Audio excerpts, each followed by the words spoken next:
ao calor abrasador do vizinho mais próximo da Terra, o clima radical é comum no sistema solar. Também enfrentamos extremos aqui na Terra, mas nada comparado às mais repentinas, torrenciais, poeirentas e brutais tempestades extraterrestres. O clima no espaço. Na Terra, o Sol dita o nosso clima. E às vezes, o faz de forma violenta. Quando frio e calor colidem na atmosfera, cuidado. Isso se aplica ao clima local e ao global. Mas as tempestades em outros planetas são mais intensas, severas e estranhas que suas similares na Terra. Por que disso? Devido ao Sol? Se não for isso, o que mais alimenta sua fúria? As leis básicas da natureza, as regras do jogo, são basicamente as mesmas em todo o sistema solar. Mas cada planeta disputa o jogo de modo próprio. Neste momento, em Marte, o planeta inteiro está sendo coberto pela poeira.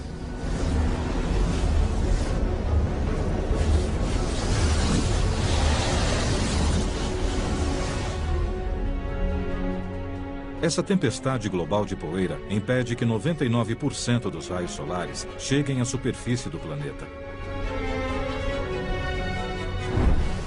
Na verdade, é um sistema de tempestades menores, porém intensas, que levantam a poeira na atmosfera.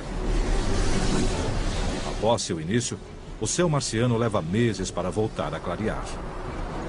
De certa forma, Marte possui o clima mais surpreendente do sistema solar. É raro haver um evento climático que possa afetar todo o planeta. Mas se as regras básicas sobre quente e frio são as mesmas em Marte, por que o clima é tão diferente da Terra? Para começar, Marte tem metade do tamanho da Terra. E como fica 50% a mais distante do Sol, então é muito mais frio. A temperatura média em Marte é 62 graus Celsius negativos, ou seja, é quase 54 graus mais frio que a Terra, e sua atmosfera é extremamente rarefeita e composta principalmente de dióxido de carbono. Mas talvez a diferença mais importante seja essa: Marte é um enorme deserto. Como seria a Terra sem água? Bom, haveria muita poeira.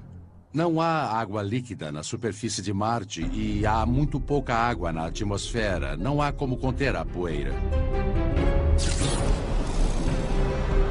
Na Terra, as tempestades de areia são localizadas e passageiras. A razão para essa diferença em escala é que as tempestades geram seu próprio clima em Marte, enquanto na Terra elas acabam dependendo do clima ao redor dela. Em outras palavras, na Terra, o sistema climático global gera tempestades de areia. Em Marte, as tempestades geram um sistema climático global. Há muito, os astrônomos observaram as grandes tempestades de areia em Marte através dos telescópios na Terra. Mas antes, não podiam ver o que as causava. Isso exigia uma viagem até Marte.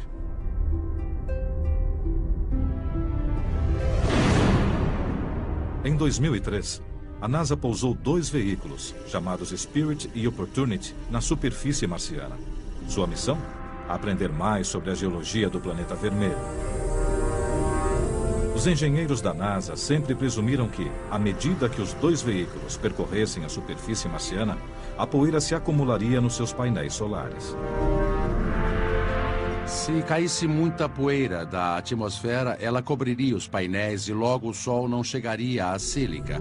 Achamos que isso aniquilaria os veículos Spirit e Opportunity. Só que isso nunca aconteceu. Os veículos não pararam como era esperado. Conforme a poeira se acumulava nos painéis, de algum modo, algo a removia. Mas como isso era possível? Os engenheiros da NASA permaneceram perplexos até os próprios veículos revelarem o culpado. Os redemoinhos marcianos. Foram os redemoinhos que salvaram essa situação. Eles chegaram e limparam os painéis solares bem na hora em que esperávamos começar a ter problemas. Há belas fotos que mostram os redemoinhos cruzando a atmosfera marciana, soldados espectrais deslocando-se à distância. Na verdade, o redemoinho é uma convecção, ou forma extrema de ar quente ascendente. O ar quente quer subir e faz isso como a água ao descer pelo bueiro. Esse ar sobe para as partes mais frias da atmosfera. Sempre que o ar mais quente, que é menos denso, sobe através do ar mais frio, que é mais denso, ele rodopia à medida que sobe. A convecção pode ser muito possante, forte o suficiente para erguer objetos. Na Terra, ele suspende a umidade, e é assim que as tempestades se formam. Mas em Marte, não há umidade. Então ele levanta poeira seca e escura, gerando enormes tempestades de areia. Uma vez no ar, as nuvens de poeira marciana absorvem a luz do Sol e aquecem a atmosfera. Isso aumenta a convecção, erguendo ainda mais poeira. Isso gera mais ventos que levantam mais poeira, que pode se espalhar por centenas de quilômetros ou até mesmo, em alguns casos, envolver todo o planeta. Como a atmosfera marciana é muito rarefeita, não demora muito para que o ciclo entre em ação. Tem muita diferença entre a temperatura da superfície e a do ar, por isso a convecção é muito mais vigorosa. Em geral, a Terra não apresenta as temperaturas extremas de Marte. Mas às vezes, aqui e ali, nos desertos da Terra, a convecção pode se assemelhar muito à marciana, originando também redemoinhos. Já na Universidade Estadual do Arizona, Lynn Nicraes faz redemoinhos artificiais em laboratório para estudá-los melhor. Ele usa um gerador de vórtices e substitui o gelo seco mais leve por poeira. O que ele cria não é uma réplica exata de como os verdadeiros redemoinhos se formam, mas permite que vejamos como poeira e detritos são captados. Os redemoinhos naturais se formam de baixo para cima, já os tornados se formam de cima para baixo.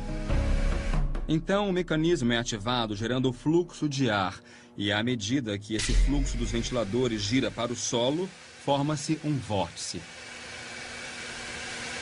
Em outras palavras, o gerador de vórtice, basicamente um aspirador enorme, imita a ação giratória da convecção. Repare que há uma base mais branca de onde as partículas maiores do gelo seco estão sendo sugadas. O vórtice se comprime e se expande mais acima. O centro do núcleo é onde ocorre a maior parte da suspensão. Os redemoinhos marcianos têm sido úteis, mantendo os veículos limpos, mas não estariam afetando o resto do planeta? Alguns cientistas acham que eles são tantos, simultaneamente, e erguem tanta poeira na atmosfera, que juntos desencadeiam essas tempestades de areia bem maiores. Eles geram padrões de vento. Numa área tem ar quente, em outra ar frio, e o ar começa a rodopiar. Logo, a poeira é lançada sobre todo o planeta. Há dados que indicam que talvez ocorram mais de 100 redemoinhos diários por quilômetro quadrado em certas épocas do verão. O alcance dos redemoinhos pode variar de algumas centenas de metros até 10.000 metros de altura. Há redemoinhos imensos que jamais veríamos na Terra. Os grandes redemoinhos que ocorrem em Marte lembram os tornados aqui da Terra, que chegam a atingir quase 10 quilômetros. Eles são, de fato, sistemas monstruosos. Os redemoinhos da Terra não têm força para produzir esse tipo de caos aqui. Sorte nossa. Mas o que aconteceria com a Terra se uma gigantesca tempestade de areia, no estilo marciano, nos afetasse? Se houvesse tempestades de areia na Terra, do porte das que há em Marte, a cidade seria envolvida por uma névoa alaranjada. A qualidade do ar é prejudicada durante a tempestade. A poeira bloqueia o sol, interrompendo a fotossíntese. Sem as plantas, não há comida. E a temperatura cai. Há 65 milhões de anos, um asteroide pode ter atingido a Terra, gerando essas mesmas condições e aniquilando os dinossauros. Elas não vão ocorrer na Terra porque a chuva e a umidade se condensam sobre as telas de poeira, removendo-as da atmosfera. E é muito difícil que haja algo assim, dadas as condições climáticas da Terra.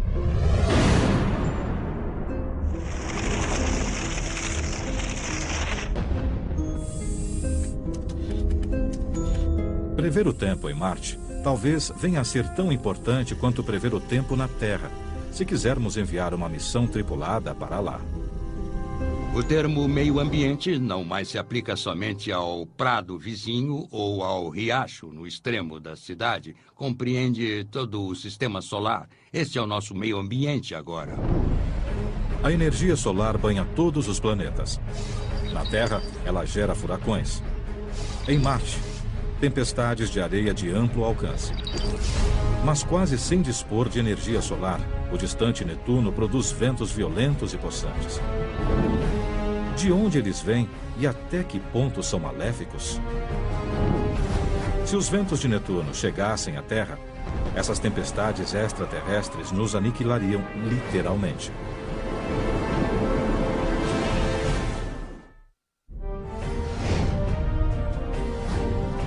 A órbita de Netuno situa-se a quase 5 bilhões de quilômetros do Sol, no extremo afastado do Sistema Solar. Pouco sabemos sobre esse grande planeta azul. As fortes correntes de ar de Netuno chegam a 2.400 quilômetros por hora em sua atmosfera superior. Mas como?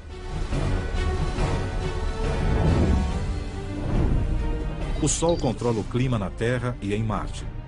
Porém, ele mal chega aqui.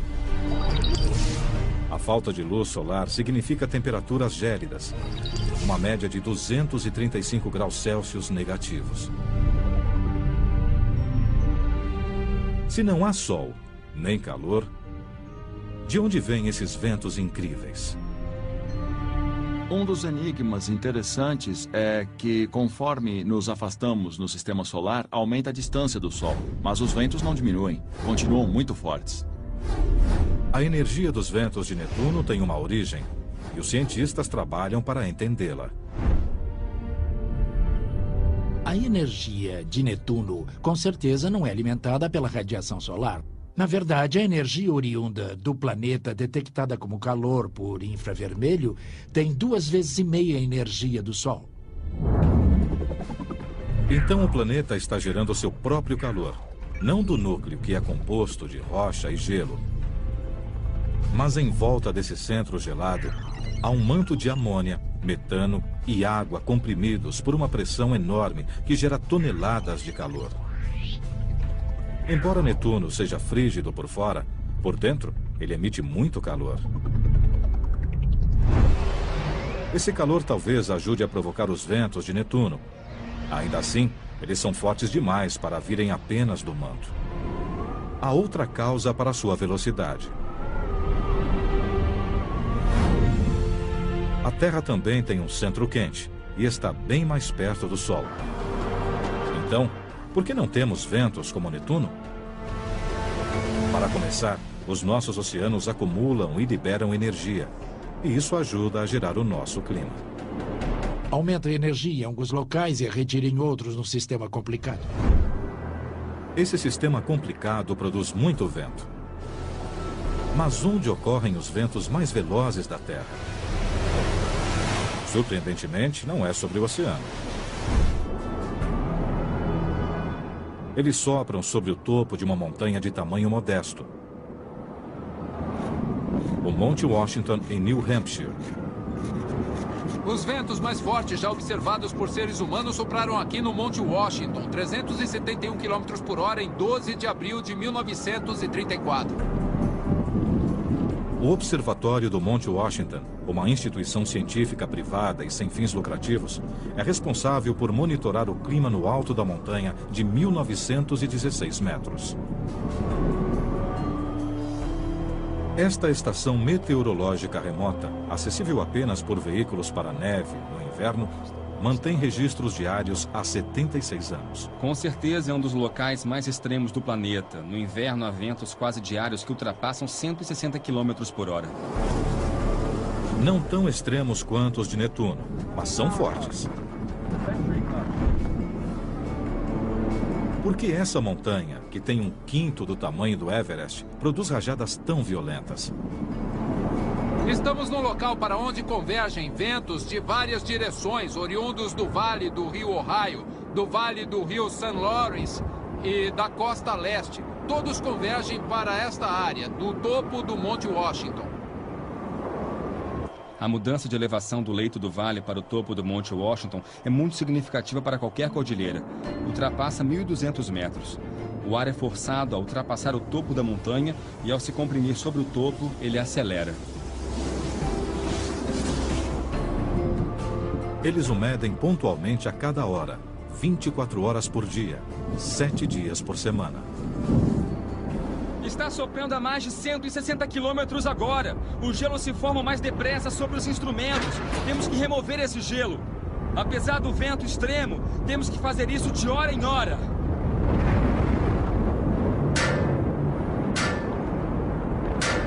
Ironicamente, a superfície irregular da Terra, que canaliza os ventos em rajadas possantes sobre o Monte Washington, acaba por derrubá-los com o tempo. Essa é a grande diferença entre o clima da Terra e o de Netuno. A Terra tem montanhas que reduzem os ventos. Netuno é tão liso quanto uma bola de bilhar. A questão principal não é que se tornam mais fortes, isso não se aplica. Apenas não há nada que os reduza. Simplificando, quando os ventos de Netuno sopram, não há nada que os atrapalhe. Como um vento de Netuno com velocidade média de 1.360 km nos afetaria aqui na Terra?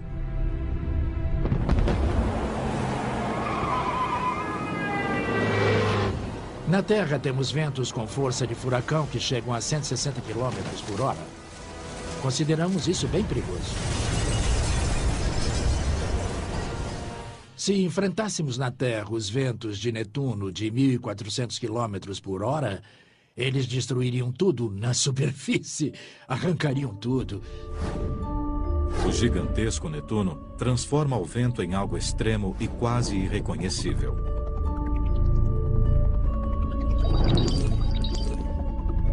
Mas, orbitando além dos anéis de Saturno, há uma pequena lua que faz a mesma coisa com a chuva. Esta é Titã, onde uma pancada de chuva diária transformaria a Terra numa bola de fogo explosiva.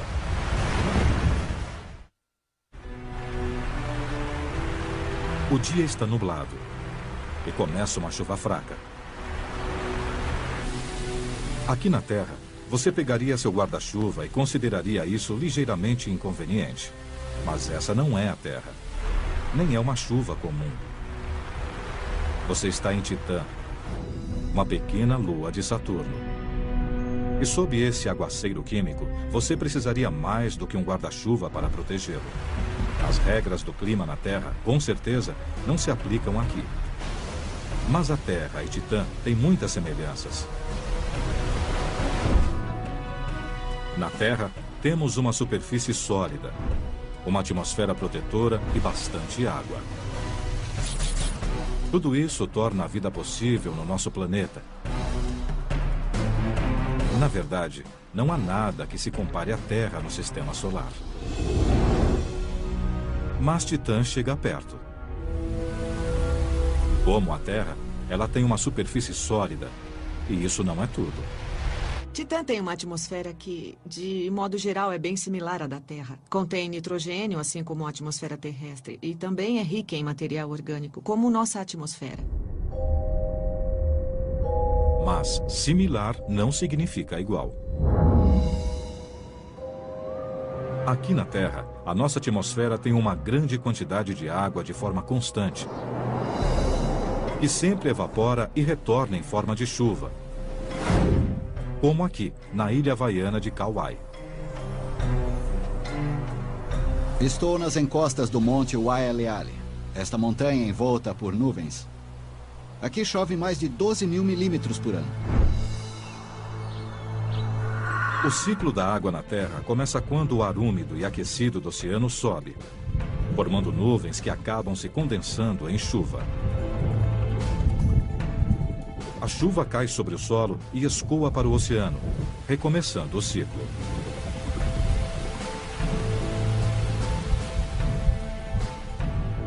Quando a água evapora, ela absorve a radiação solar. Ao se condensar, ela libera toda essa energia na atmosfera. E essa transferência de calor ajuda a moderar as condições na Terra. A água da Terra armazena até 80% do calor do Sol, ajudando a manter a temperatura, do Equador aos polos. Os cientistas teorizam que Titã possa ter água ou algum outro líquido que talvez produza um efeito similar.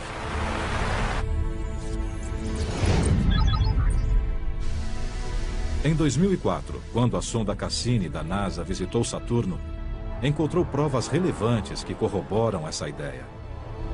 Se fôssemos a Titã e observássemos a paisagem, veríamos algo de certa forma bastante familiar. Veríamos grandes montanhas e vales que foram entalhados por líquidos correntes. De fato, quando Cassini passou sobre a enevoada Titã, seu radar rastreou a superfície abaixo.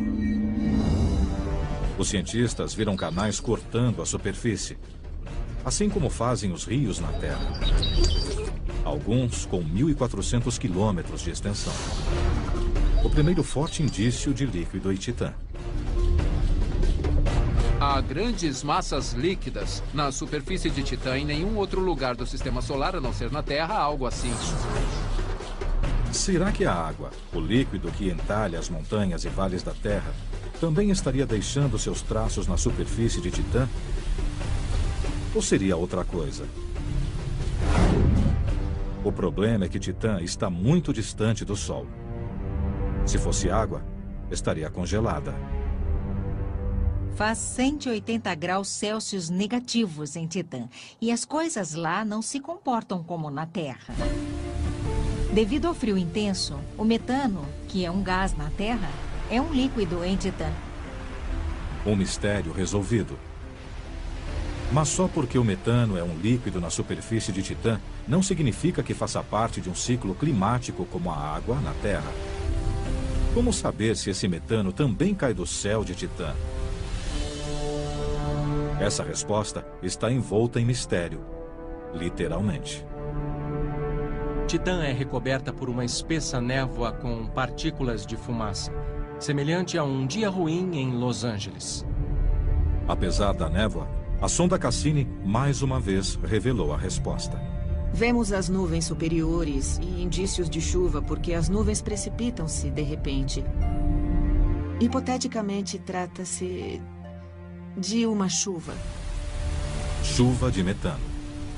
Achamos que Titã tem monções de metano. Também achamos que, às vezes, a chuva é tanta que pode entalhar rios e deixar grandes depósitos fluviais na superfície. As imagens do radar da Cassini também revelaram grandes mares de metano na superfície de Titã. Quando há metano líquido na superfície, num lago, por exemplo, esse metano pode evaporar e se transformar em gás metano na atmosfera. Há um ciclo do metano entre a fase líquida e a fase gasosa e entre a superfície e a atmosfera. É bem similar ao ciclo da água na Terra. Mas o metano é um gás inflamável. Então, por que Titã não pega fogo? Qualquer combustão exige duas coisas: combustível, e o metano é um combustível, e o oxigênio, que inexiste em Titã. Temos um grande recipiente de combustível, mas nenhum oxigênio para queimá-lo. É tudo muito estável. Se fizesse bastante frio aqui na Terra, e isso gerasse uma chuva de metano, o oxigênio em nossa atmosfera criaria um incêndio mundial.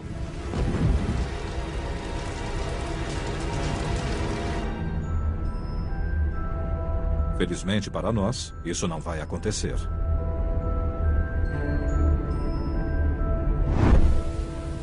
O ciclo do metano em Titã a torna estranha e familiar a nós. Considero Titã fascinante, porque todos os materiais são muito diferentes e, no entanto, esses processos geram paisagens bem similares à que vemos na Terra. Titã prova que, no que diz respeito ao clima, as aparências enganam. Em Júpiter, a questão envolve tamanho. Se a grande mancha vermelha atingisse o nosso mundo, ela faria nossos piores furacões parecerem brisa.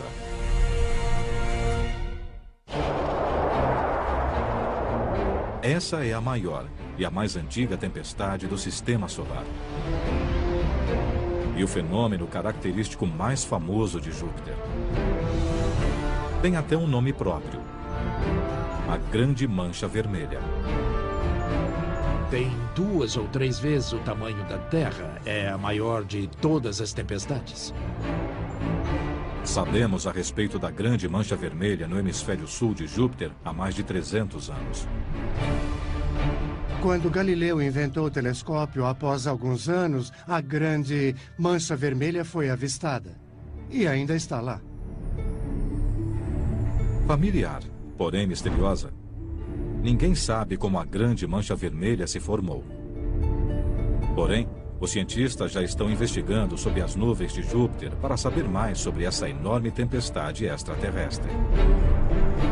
A tempestade é intensa. Com ventos de 480 km por hora, ela se ergue quilômetros acima das nuvens circundantes. Na Terra, há tempestades que parecem similares, embora menores e mais amenas: os furacões. Também conhecidos como ciclones ou tufões, dependendo de onde se formam.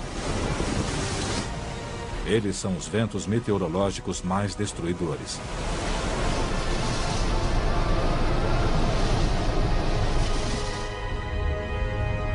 No entanto, há mais do que uma ligeira semelhança entre os ciclones da Terra e a Mancha Vermelha de Júpiter. Se olharmos a Terra do espaço, um furacão apresenta um padrão amplo e giratório. É circular e gira. Júpiter exibe padrões amplos, circulares, nebulosos, que também giram. A similaridade acaba aí. No furacão, nós temos um núcleo interno chamado o olho do ciclone tropical. É uma região de ventos muito calmos, sem nuvens, com cerca de 10 ou 20 quilômetros de diâmetro. Longe do núcleo fica a parede do olho. São áreas nebulosas com muita chuva e, à medida que nos afastamos, há uma região de algumas centenas de quilômetros com ventos e chuva muito fortes. Os furacões extraem força do calor em nossos oceanos. Mas Júpiter não tem oceanos. E o Sol não está perto o bastante para causar uma tempestade tão grande quanto a Grande Mancha Vermelha. Então, de onde viria a sua força? Parte da resposta está no tamanho de Júpiter. É o maior planeta do Sistema Solar, quase tão grande quanto todos os outros planetas juntos. Essa massa gera uma forte atração gravitacional, que, por sua vez, gera calor interno que sobe para a superfície. Outra peça do quebra-cabeça pode ser a rotação hipersônica de Júpiter. Apesar de ser bem maior que a Terra, os dias em Júpiter duram só 10 horas. Em outras palavras, ele gira incrivelmente depressa. Será que a energia oriunda desse giro vertiginoso alimenta a Grande Mancha Vermelha? O clima é dominado por esse giro veloz. Há ventos cruzados entre diferentes latitudes. E esse fenômeno, além de todo o calor que sobe do interior desse planeta enorme, que tem 290 vezes a massa da Terra, gera tempestades violentas. As tempestades de Júpiter e da Terra rodopiam num formato espiral familiar. Na Terra, isso se deve a um efeito chamado força de Coriolis. Estou no Polo Norte e quero jogar uma bola para um amigo que está em Los Angeles. Se eu jogar a bola nessa direção, a Terra vai girar e ela vai parar no meio do Pacífico, e não em Los Angeles. É como se a trajetória fosse desviada para a direita. Isso se chama força de Coriolis. Essa força gira as tempestades no sentido horário no hemisfério sul. Mas há uma nítida diferença entre a Terra e Júpiter. A grande mancha vermelha está no hemisfério sul de Júpiter, mas gira no sentido anti-horário. Isso se deve a outros ventos possantes. Ela está sujeita a rajadas que se movem em direções opostas. Como uma roda dentada entre esteiras rolantes, elas injetam energia e momento no sistema. As correntes de ar complexas de Júpiter giram a tempestade num caos organizado. Mas a maior diferença entre a mancha vermelha de Júpiter e as nossas tempestades talvez seja a superfície sólida da Terra. Quando um furacão atinge o solo, ele se desintegra rapidamente. Seja no solo ou sobre as montanhas, seu comportamento é bem diferente de onde eles se formam sobre os oceanos aquecidos principalmente, que geram furacões. Em Júpiter não há superfície sólida. Sem nenhuma massa de terra para detê-la, a grande mancha vermelha continua girando, girando, girando. Os cientistas esperam aprender mais sobre o nosso clima, estudando essa tempestade. Na Terra, há um limite em relação ao alcance da previsão do tempo. Em Júpiter, podemos prever onde a mancha vermelha estará com meses de antecedência. É de grande valia entender o que torna o clima da Terra tão imprevisível e certos aspectos do clima em Júpiter bem mais previsíveis. Imprevisível ou não, o clima na Terra nunca se torna tão violento quanto em Júpiter. Sorte nossa. Porque se encolhêssemos a grande mancha vermelha para que coubesse na Terra, haveria um desastre. Na Terra, furacões de categoria 5. Lá existem furacões de categoria 10. Não sobraria muita coisa. As tempestades extraterrestres são bem particulares em cada parte do nosso sistema solar. Até mesmo em nosso vizinho mais próximo, Vênus, dizem que somos planetas irmãos. Felizmente, a semelhança não inclui o clima, senão ficaríamos gravemente queimados.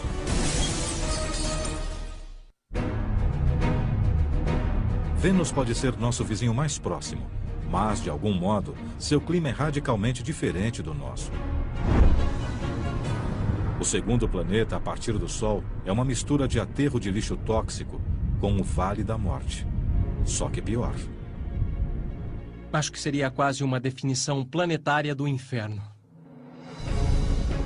A temperatura é de 480 graus Celsius.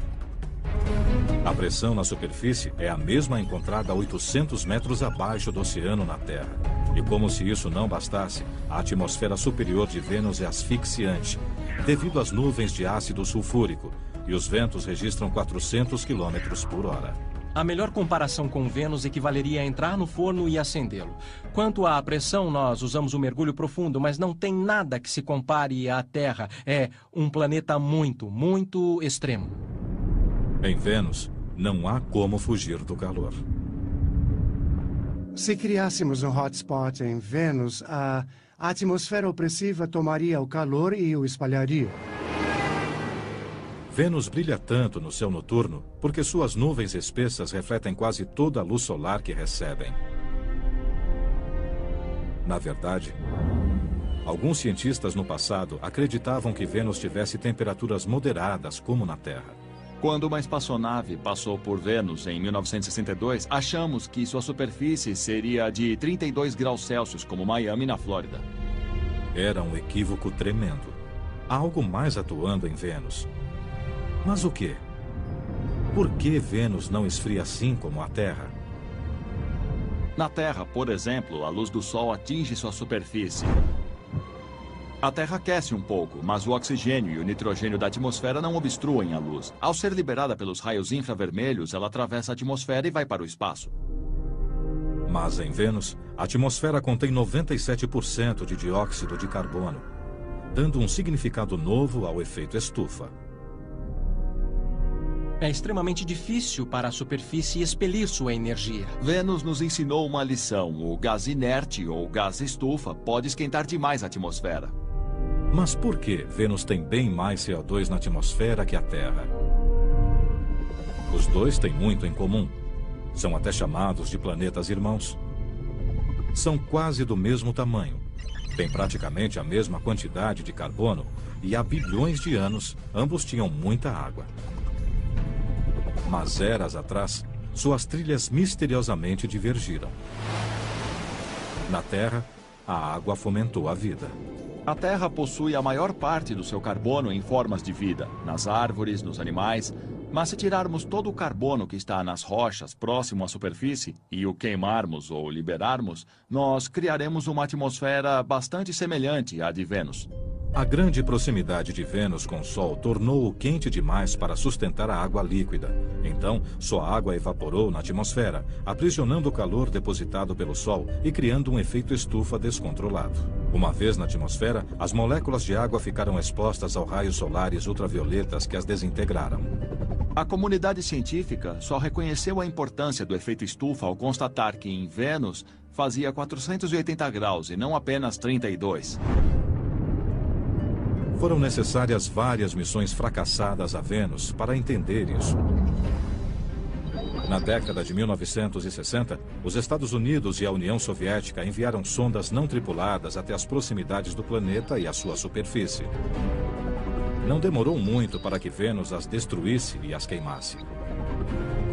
Depois, em 1981, a sonda soviética Venera 13 estabeleceu um recorde de sobrevivência na superfície de Vênus.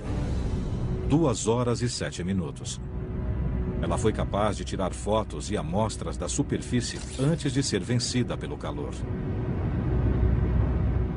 Ela encarou um calor de 480 graus Celsius. E após um tempo, ela acabou assada. Um dia, os cientistas esperam enviar uma sonda a Vênus que sobreviva ao ambiente infernal e nos ajude a confirmar a teoria sobre a forma como esse planeta se diferenciou. Se as circunstâncias fossem ligeiramente diferentes, esse planeta irmão poderia ser nosso irmão gêmeo. Sem o nosso escudo atmosférico, estaremos a caminho do inferno. Quando o aquecimento chegasse a 200 graus Celsius, começaria a sair fumaça. E bem antes dos 480 graus, a Terra entraria em chamas devido ao oxigênio. Após a evaporação dos oceanos, o carbono aprisionado em rochas no leito do mar cozinharia. E durante milhões de anos, reentraria na atmosfera. Se voltássemos à Terra após algo assim acontecer, encontraríamos um planeta parecido com Vênus. Estamos muito longe de uma mudança tão drástica, mas é desalentador olhar para o planeta irmão da Terra e constatar a trilha tão diferente que esse planeta percorreu. Então, forças cósmicas transformaram Vênus num churrasco planetário. Mas, nesse mundo violento e tempestuoso, o tempo e os elementos geraram algumas das tempestades mais fortes já registradas. Bem-vindos a Saturno.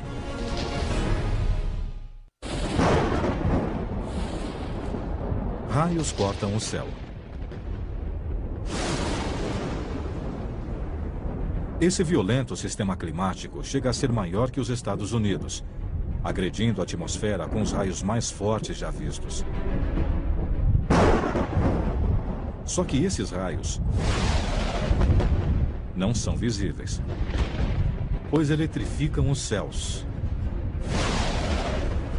de Saturno.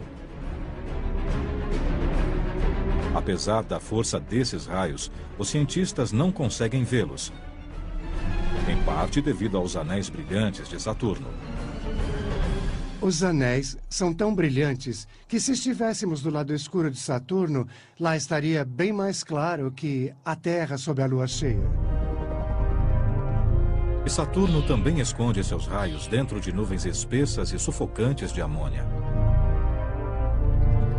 As descargas elétricas ocorrem 100 quilômetros abaixo. Isso impede que se tenha a visão dos clarões. Mas os raios estão lá. E os cientistas sabem disso, porque já os ouviram. Detectores de ondas de rádio no satélite Cassini registraram o som dos raios de Saturno.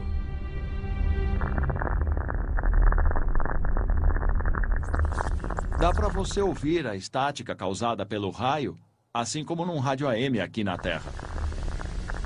Essa estática revela a força dos raios que não conseguimos ver. Podemos medir a energia dessas ondas sonoras e compará-la com a energia captada pelo rádio quando ocorre uma grande tempestade na Terra. As de Saturno são grandes e mais intensas, talvez 100 vezes mais. Os raios da Terra podem ajudar os cientistas a entender como são as tempestades em Saturno. Dentro das nuvens de tempestade na Terra, assim como em Saturno, correntes ascendentes levam a umidade para o alto, formando gelo. Esses cristais de gelo roçam uns nos outros, ficam com carga positiva e são atraídos pelas gotículas de água com carga negativa mais abaixo na nuvem. Isso prepara o terreno para uma descarga de energia potencialmente forte. Após a separação das cargas que se acumulam intensamente, há quem pense que a força possa chegar a 100 milhões de volts. E a nuvem precisa liberar essa energia. Em Saturno, ocorre o mesmo numa escala muito maior. Na verdade, as descargas são 100 vezes mais fortes que as da Terra. Ou seja, a eletricidade equivale a 10 bilhões de volts.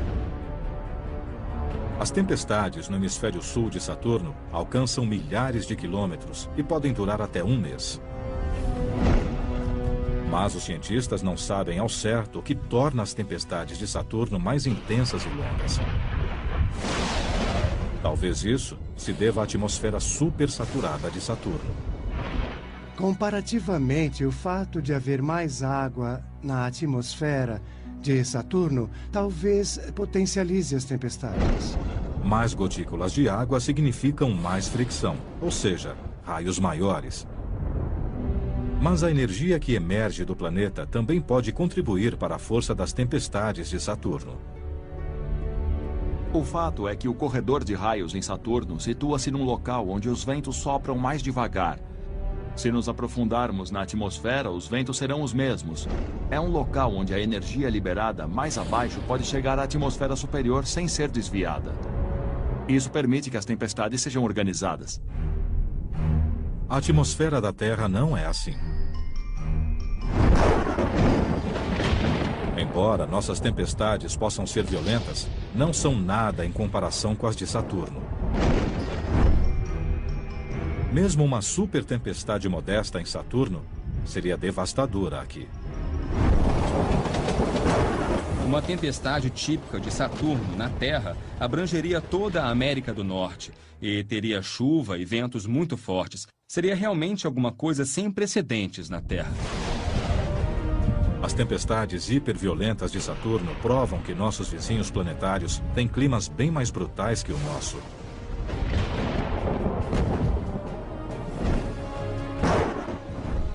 Mas as leis da física que criam as tempestades de Saturno são as mesmas leis que criam o nosso clima.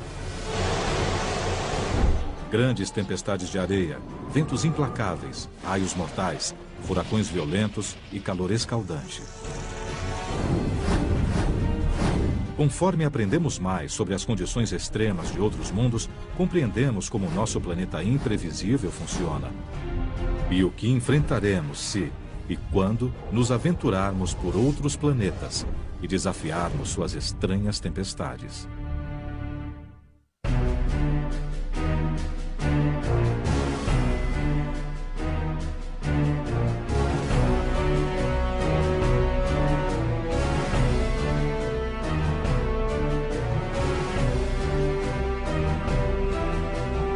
Terra e Titã têm muitas semelhanças.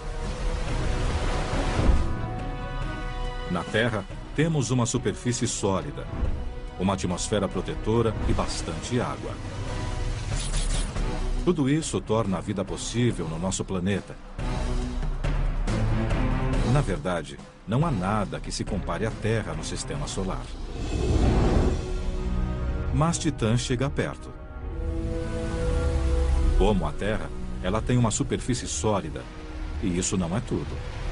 Titã tem uma atmosfera que, de modo geral, é bem similar à da Terra. Contém nitrogênio, assim como a atmosfera terrestre, e também é rica em material orgânico, como nossa atmosfera.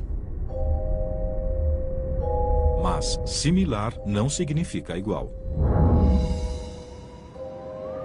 Aqui na Terra, a nossa atmosfera tem uma grande quantidade de água de forma constante, que sempre evapora e retorna em forma de chuva, como aqui, na ilha havaiana de Kauai. Estou nas encostas do Monte Waialeale. Esta montanha envolta por nuvens. Aqui chove mais de 12 mil milímetros por ano. O ciclo da água na Terra começa quando o ar úmido e aquecido do oceano sobe, formando nuvens que acabam se condensando em chuva.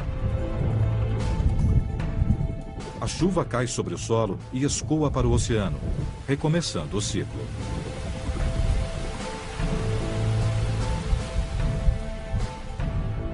Quando a água evapora, ela absorve a radiação solar. Ao se condensar, ela libera toda essa energia na atmosfera. E essa transferência de calor ajuda a moderar as condições na Terra. A água da Terra armazena até 80% do calor do Sol, ajudando a manter a temperatura, do Equador aos polos. Os cientistas teorizam que Titã possa ter água ou algum outro líquido que talvez produza um efeito similar.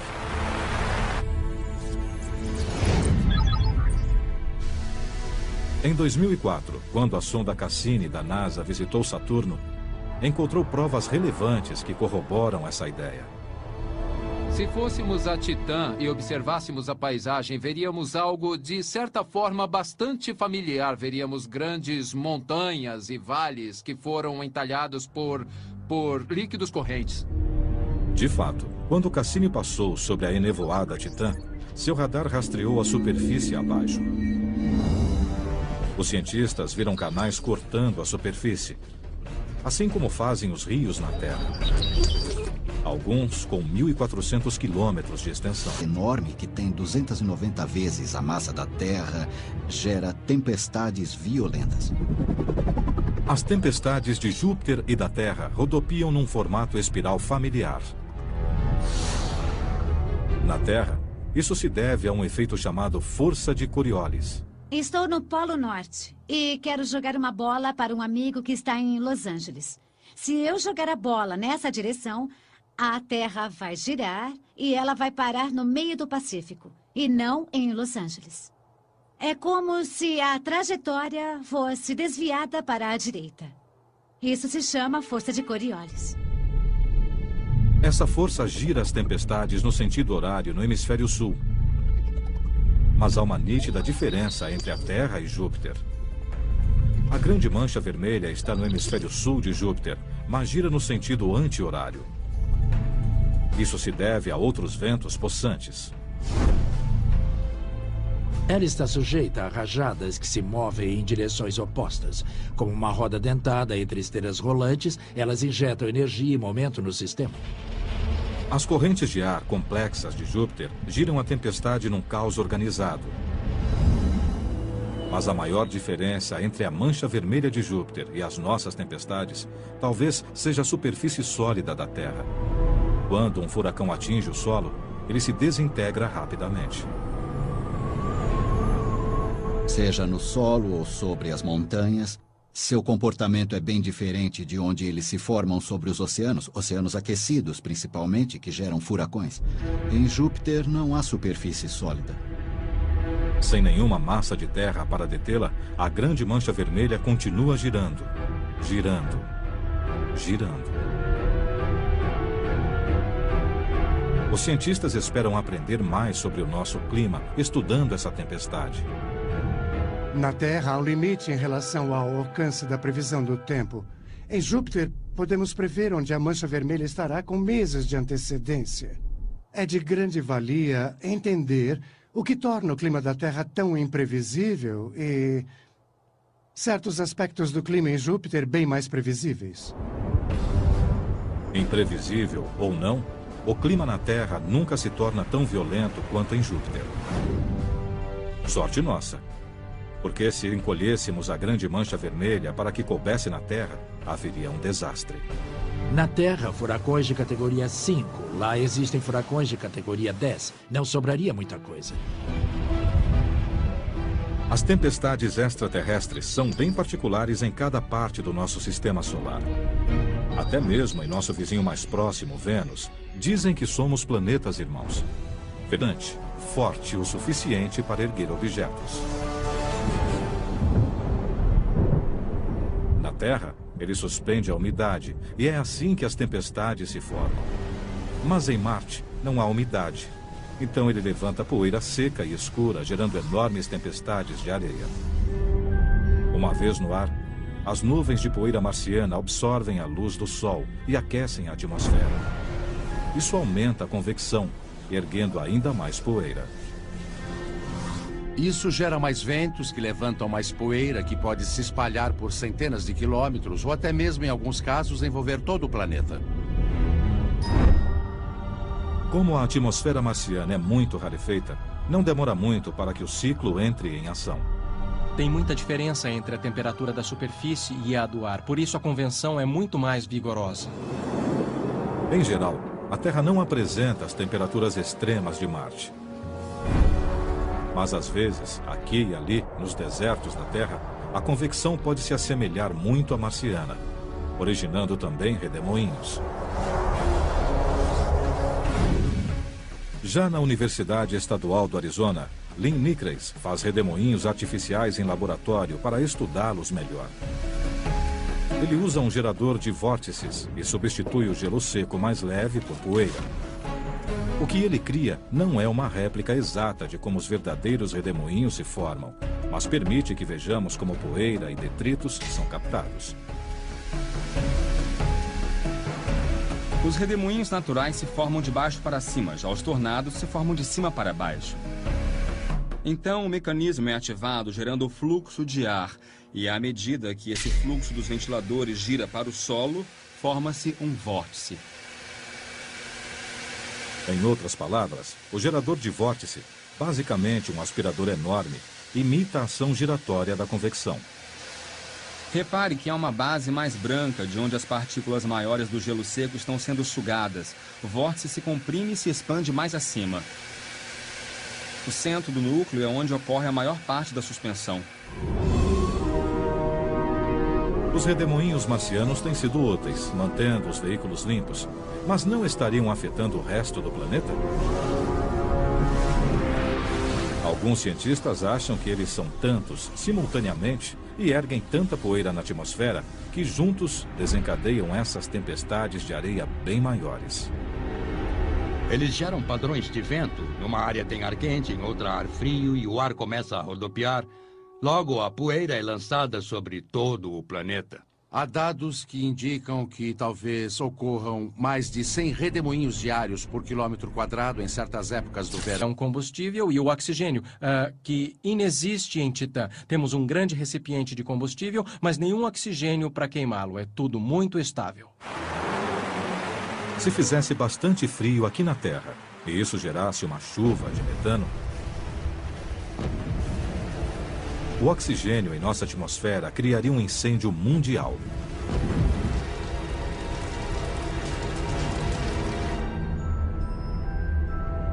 Felizmente para nós, isso não vai acontecer.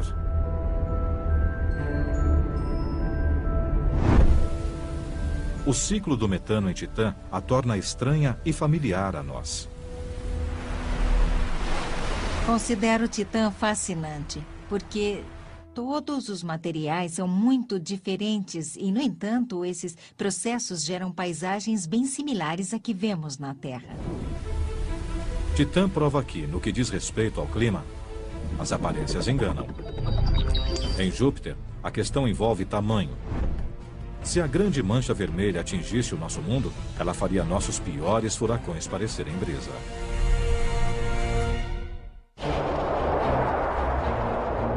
Essa é a maior e a mais antiga tempestade do Sistema Solar. E o fenômeno característico mais famoso de Júpiter. Tem até um nome próprio: a Grande Mancha Vermelha. tem 2 ou 3 vezes o tamanho da Terra. É a maior de todas as tempestades. Sabemos a respeito da grande mancha vermelha no hemisfério sul de Júpiter há mais de 300 anos. Quando Galileu inventou o telescópio, após alguns anos, a grande mancha vermelha foi avistada. E ainda está lá. Familiar, porém misteriosa. Ninguém sabe como a grande mancha vermelha se formou. Porém, os cientistas já estão investigando sob as nuvens de Júpiter para saber mais sobre essa enorme tempestade extraterrestre. A tempestade é intensa. Com ventos de 480 km por hora, ela se ergue quilômetros acima das nuvens circundantes. Na Terra, há tempestades que parecem similares, embora menores e mais amenas. Os furacões. Também conhecidos como ciclones ou tufões, dependendo de onde se formam. Eles são os ventos meteorológicos mais destruidores.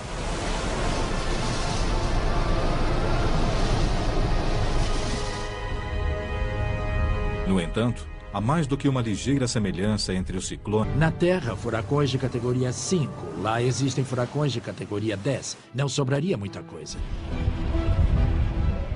As tempestades extraterrestres são bem particulares em cada parte do nosso sistema solar. Até mesmo em nosso vizinho mais próximo, Vênus, dizem que somos planetas irmãos. Felizmente, a semelhança não inclui o clima, senão ficaríamos gravemente queimados.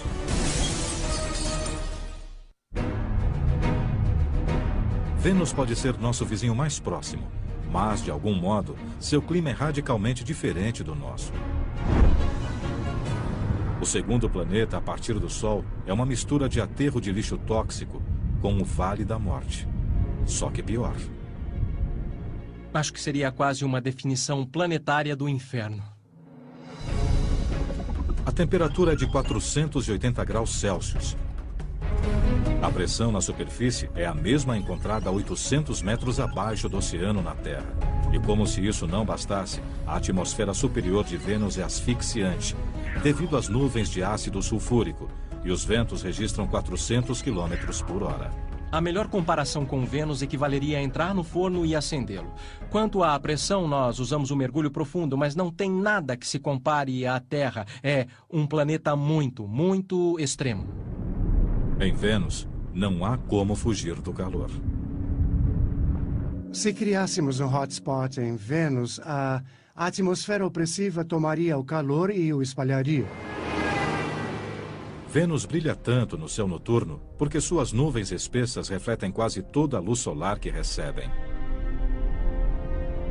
Na verdade, alguns cientistas no passado acreditavam que Vênus tivesse temperaturas moderadas como na Terra. Quando uma espaçonave passou por Vênus em 1962, achamos que sua superfície seria de 32 graus Celsius, como Miami, na Flórida. Era um equívoco tremendo. Há algo mais atuando em Vênus. Mas o quê? Por que Vênus não esfria assim como a Terra? Na Terra, por exemplo, a luz do Sol atinge sua superfície. A Terra aquece um pouco, mas o oxigênio e o nitrogênio da atmosfera não obstruem a luz. Ao ser liberada pelos raios infravermelhos, ela atravessa a atmosfera e vai para o espaço. Mas em Vênus, a atmosfera contém 97% de dióxido de carbono, dando um significado novo ao efeito estufa. É extremamente difícil para a superfície expelir sua energia. Vênus nos ensinou uma lição. O gás inerte, ou gás estufa, pode esquentar demais a atmosfera. Mas por que Vênus tem bem mais CO2 na atmosfera que a Terra? Os dois têm muito em comum. São até chamados certo. Como a Terra, ela tem uma superfície sólida. E isso não é tudo. Titã tem uma atmosfera que, de modo geral, é bem similar à da Terra. Contém nitrogênio, assim como a atmosfera terrestre. E também é rica em material orgânico, como nossa atmosfera. Mas similar não significa igual. Aqui na Terra, a nossa atmosfera tem uma grande quantidade de água de forma constante. que sempre evapora e retorna em forma de chuva. Como aqui, na ilha havaiana de Kauai. Estou nas encostas do Monte Waialeale. Esta montanha envolta por nuvens.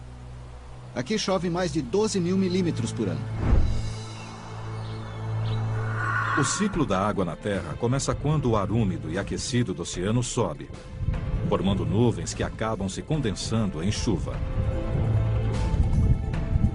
A chuva cai sobre o solo e escoa para o oceano, recomeçando o ciclo.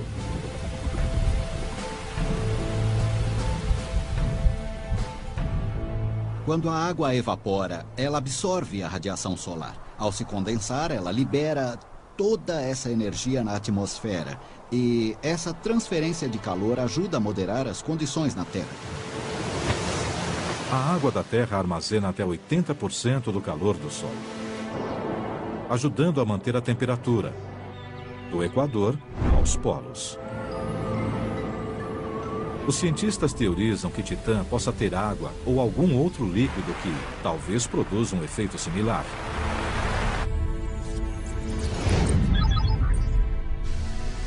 Em 2004, quando a sonda Cassini da NASA visitou Saturno, encontrou provas relevantes que corroboram essa ideia. Se fôssemos a Titã e observássemos a paisagem, veríamos algo de certa forma bastante familiar. Veríamos grandes montanhas e vales que foram entalhados por líquidos correntes. De fato, quando Cassini passou sobre a enevoada Titã, seu radar rastreou a superfície abaixo. Os cientistas viram canais cortando a superfície, assim como fazem os rios na Terra. Alguns com 1.400 quilômetros de extensão. O primeiro forte indício de líquido em Titã. Há grandes massas líquidas na superfície de Titã. Em nenhum outro lugar do Sistema Solar, a não ser na Terra, há algo assim. Será que a água, o líquido que entalha as montanhas e vales da Terra, também estaria deixando seus traços na superfície de Titã? Ou seria outra coisa? Os engenheiros da NASA sempre presumiram que, à medida que os dois veículos percorressem a superfície marciana, a poeira se acumularia nos seus painéis solares. Se caísse muita poeira da atmosfera, ela cobriria os painéis e logo o Sol não chegaria à sílica. Achamos que isso aniquilaria os veículos Spirit e Opportunity. Só que isso nunca aconteceu. Os veículos não pararam como era esperado. Conforme a poeira se acumulava nos painéis, de algum modo, algo a removia. Mas como isso era possível? Os engenheiros da NASA permaneceram perplexos até os próprios veículos revelarem o culpado. Os redemoinhos marcianos. Foram os redemoinhos que salvaram essa situação. Eles chegaram e limparam os painéis solares bem na hora em que esperávamos começar a ter problemas. Há belas fotos que mostram os redemoinhos cruzando a atmosfera marciana, soldados espectrais deslocando-se à distância. Na verdade, o redemoinho é uma convecção, ou forma extrema de ar quente ascendente. O ar quente quer subir e faz isso como a água ao descer pelo bueiro. Esse ar sobe para as partes mais frias da atmosfera. Sempre que o ar mais quente, que é menos denso, sobe através do ar mais frio, que é mais denso, ele rodopia à medida que sobe. A convecção pode ser muito possante, forte o suficiente para erguer objetos. Na Terra, ele suspende a umidade, e é assim que as tempestades se formam. Mas em Marte, não há umidade. Então ele levanta poeira seca e escura, gerando enormes tempestades de areia. Uma vez no ar, as nuvens de poeira marciana absorvem a luz do Sol e aquecem a atmosfera. Isso aumenta a convecção, erguendo ainda mais poeira. Isso gera mais ventos que levantam mais poeira, que pode se espalhar por centenas de quilômetros ou até mesmo, em alguns casos, envolver todo o planeta. Como a atmosfera marciana é muito rarefeita, não demora muito para que o ciclo entre em ação. Tem muita diferença entre a temperatura da superfície e a do ar, por isso a convecção é muito mais vigorosa. Em geral, A Terra não apresenta as temperaturas extremas de Marte. Mas às vezes, aqui e ali, nos desertos da Terra, a convecção pode se assemelhar muito à marciana, originando também redemoinhos. Já na Universidade Estadual do Arizona, Lynn Nicraes faz redemoinhos artificiais em laboratório para estudá-los melhor. Ele usa um gerador de vórtices e 60 km por hora. Não tão extremos quanto os de Netuno, mas são fortes. Por que essa montanha, que tem 1/5 do tamanho do Everest, produz rajadas tão violentas? Estamos no local para onde convergem ventos de várias direções, oriundos do vale do rio Ohio, do vale do rio St. Lawrence e da costa leste. Todos convergem para esta área, do topo do Monte Washington. A mudança de elevação do leito do vale para o topo do Monte Washington é muito significativa para qualquer cordilheira. Ultrapassa 1.200 metros. O ar é forçado a ultrapassar o topo da montanha e, ao se comprimir sobre o topo, ele acelera. Eles o medem pontualmente a cada hora, 24 horas por dia, 7 dias por semana.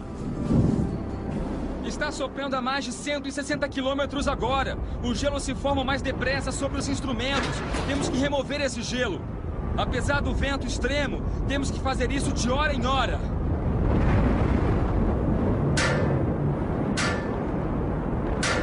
Ironicamente, a superfície irregular da Terra, que canaliza os ventos em rajadas possantes sobre o Monte Washington, acaba por derrubá-los com o tempo. Essa é a grande diferença entre o clima da Terra e o de Netuno. A Terra tem montanhas que reduzem os ventos. Netuno é tão liso quanto uma bola de bilhar. A questão principal não é que se tornam mais fortes, isso não se aplica. Apenas não há nada que os reduza.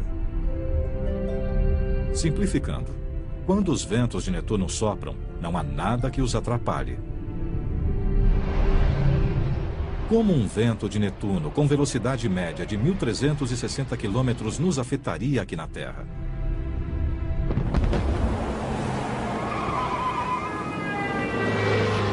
Na Terra temos ventos com força de furacão que chegam a 160 km por hora. Consideramos isso bem perigoso. Se enfrentássemos na Terra os ventos de Netuno de 1.400 km por hora, eles destruiriam tudo na superfície, arrancariam tudo. O gigantesco Netuno transforma o vento em algo extremo e quase irreconhecível.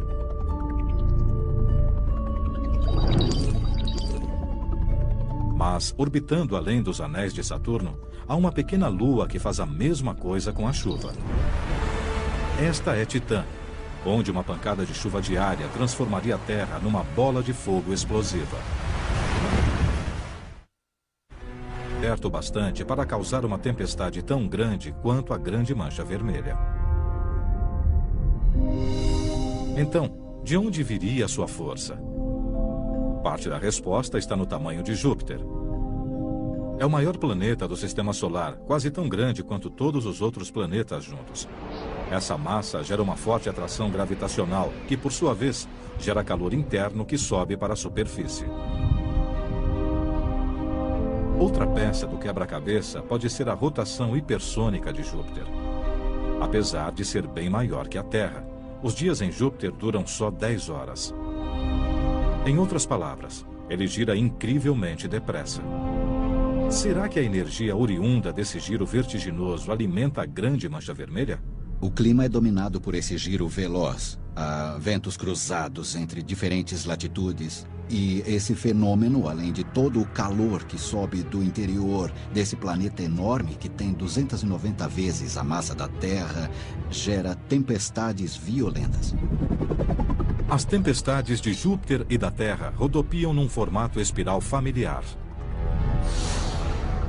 Na Terra, isso se deve a um efeito chamado força de Coriolis. Estou no Polo Norte e quero jogar uma bola para um amigo que está em Los Angeles. Se eu jogar a bola nessa direção, a Terra vai girar e ela vai parar no meio do Pacífico. e não em Los Angeles.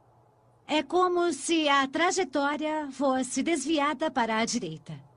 Isso se chama força de Coriolis. Essa força gira as tempestades no sentido horário no hemisfério sul. Mas há uma nítida diferença entre a Terra e Júpiter. A grande mancha vermelha está no hemisfério sul de Júpiter, mas gira no sentido anti-horário. Isso se deve a outros ventos possantes. Ela está sujeita a rajadas que se movem em direções opostas. Como uma roda dentada entre esteiras rolantes, elas injetam energia e momento no sistema. As correntes de ar complexas de Júpiter giram a tempestade num caos organizado. Mas a maior diferença entre a mancha vermelha de Júpiter e as nossas tempestades talvez seja a superfície sólida da Terra. Quando um furacão atinge o solo, ele se desintegra rapidamente. Seja no solo ou sobre as montanhas, seu comportamento é bem diferente de onde eles se formam sobre os oceanos aquecidos principalmente, que geram furacões. Em Júpiter não há superfície sólida. Sem nenhuma massa de terra para detê-la, a grande mancha vermelha continua girando, girando, girando. Os cientistas pelas gotículas de água com carga negativa mais abaixo na nuvem. Isso prepara o terreno para uma descarga de energia potencialmente forte. Após a separação das cargas que se acumulam intensamente, há quem pense que a força possa chegar a 100 milhões de volts. E a nuvem precisa liberar essa energia. Em Saturno, ocorre o mesmo numa escala muito maior. Na verdade, as descargas são 100 vezes mais fortes que as da Terra. Ou seja, a eletricidade equivale a 10 bilhões de volts. As tempestades no hemisfério sul de Saturno alcançam milhares de quilômetros e podem durar até um mês. Mas os cientistas não sabem ao certo o que torna as tempestades de Saturno mais intensas e longas. Talvez isso se deva à atmosfera supersaturada de Saturno. Comparativamente, o fato de haver mais água na atmosfera de Saturno talvez potencialize as tempestades. Mais gotículas de água significam mais fricção, ou seja, raios maiores. Mas a energia que emerge do planeta também pode contribuir para a força das tempestades de Saturno. O fato é que o corredor de raios em Saturno situa-se num local onde os ventos sopram mais devagar. Se nos aprofundarmos na atmosfera, os ventos serão os mesmos. É um local onde a energia liberada mais abaixo pode chegar à atmosfera superior sem ser desviada. Isso permite que as tempestades sejam organizadas. A atmosfera da Terra não é assim.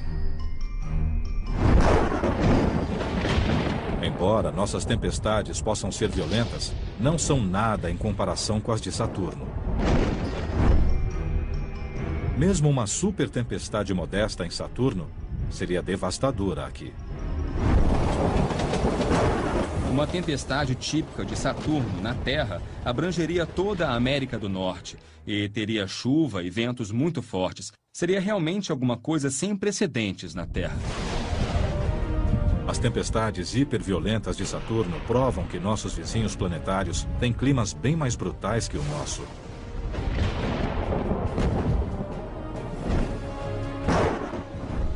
Mas as leis da física que criam as tempestades de Saturno são as mesmas leis que criam o nosso clima. Grandes tempestades de areia, ventos implacáveis, raios mortais, furacões violentos e calor escaldante. Conforme aprendemos mais sobre as condições extremas de outros mundos, compreendemos como o nosso planeta imprevisível